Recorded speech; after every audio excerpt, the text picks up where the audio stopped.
I'm gonna switch it up a bit. Just scooting closer here.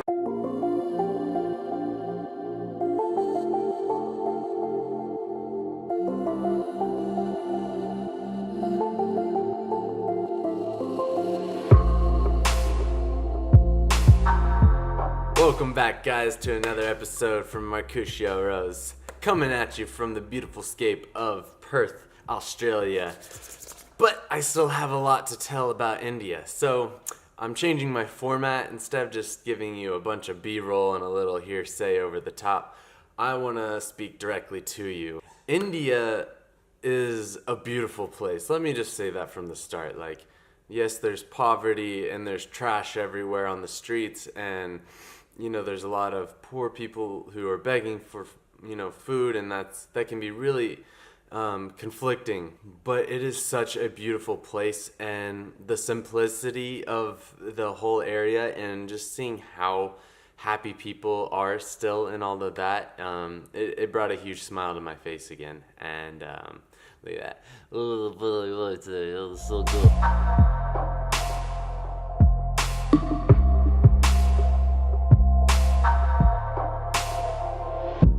So we started our trip in Tiruvannamalai, and you've seen some of the temple, you've seen some of the mountain. Let me explain. Our accommodations was at the Sri Ramana ashram. Ramana was an enlightened being who basically this whole thing came together around. Now there's like living accommodations when you visit. There's a place where you can meditate. There's chantings, which were magical.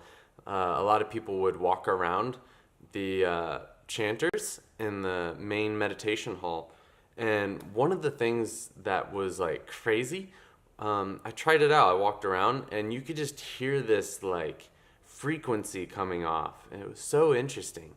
We had 3 square meals a day. We sat in communion with everyone who was participating in the ashram for the day. We ate off banana leaves. We only ate with our right hand, because your left hand's for you're wiping your butt. By the way, I tried the bidet and not my thing. It's weird. And the food was just, I really enjoyed all the curries and spices. You don't get a lot of fresh vegetables or not even too much fruit either. It's a lot of bread and grains and spices and coconut. There was a lot of coconut, I'll give it that. Another thing that the Sri Ramana did was that they fed the poor every day. There would be a day where they would just load everybody who came through up with a huge plate of food, and there's potatoes and rice and all the things that we are eating as well. So they didn't hold back. The Shiva temple there is one of the biggest ones in the world. It is massive, gorgeous. Like, I don't know if my camera did justice on it or not, but like all of that is like hand chiseled, like gorgeous detail all the way up to the top. And behind it is the Sacred Mountain, also known as the Red Mountain. And that's because of the rocks that are in it. It's very red underneath all the green. There's a very dedicated path up the mountain. About a quarter of a mile way up, there is like a meditation cave that a lot of people will take a journey for. We journeyed up this mountain. I did it twice. The first time I did it barefoot, and there wasn't a lot of wildlife around. Did see some monkeys and some stray dogs. On the way down from the first time, we ended up taking a different path than we came up, and we just followed some locals, and we ended up going through this beautiful residential area. Hi. It's very compact. There's just a small, narrow way going down. There's air conditioners, there's motorcycles, and people have phones everywhere, but you could tell the structures were very basic. There probably wasn't a lot of stuff inside, and some of the places, were a little run down, but like, it was just a good environment still. I was surprised a little, and it moved me. There's just something about when you are so used to like America and living, what is luxury. It's just amazing to see people still happy without all that.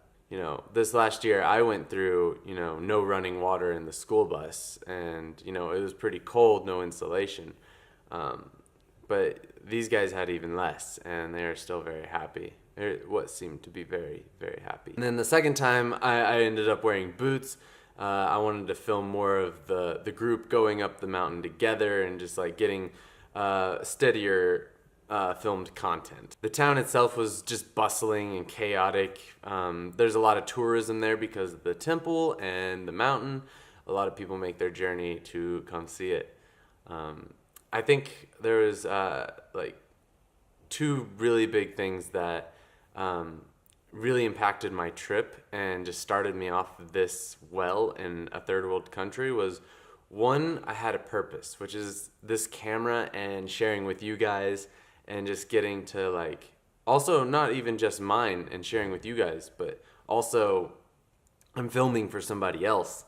So I have two very parallel purposes, and I get to just like go ham and make videos and film and just experience journeying and traveling in a whole new way and getting to share it, and is propelling me forward so much that a lot of the things that could really impact you along a trip like this, it just fell by the wayside, and just the gratefulness of everything just took over. And the second thing that really just made this trip just like amazing was being in a group of people who are all just very, very thoughtful. They were just, immersing themselves with the culture as well and just like going all in. And it was a beautiful experience to share this with an immediate group as well, and to just, sit down at the end of the day and all have conversation about what we all did, where we all went, and then, coming back and just having that moment together. And it was beautiful. And you can tell when you get us in a small space like a car, like we go ham as well. Like the conversation, the laughter, the fun that we're having is just a good time. I had sugar. So. They gave me sugar. They gave me chocolates. They gave me coffee. Big mistake. Big mistake. I have a microphone. That was pretty much Tiruvana Alive for me.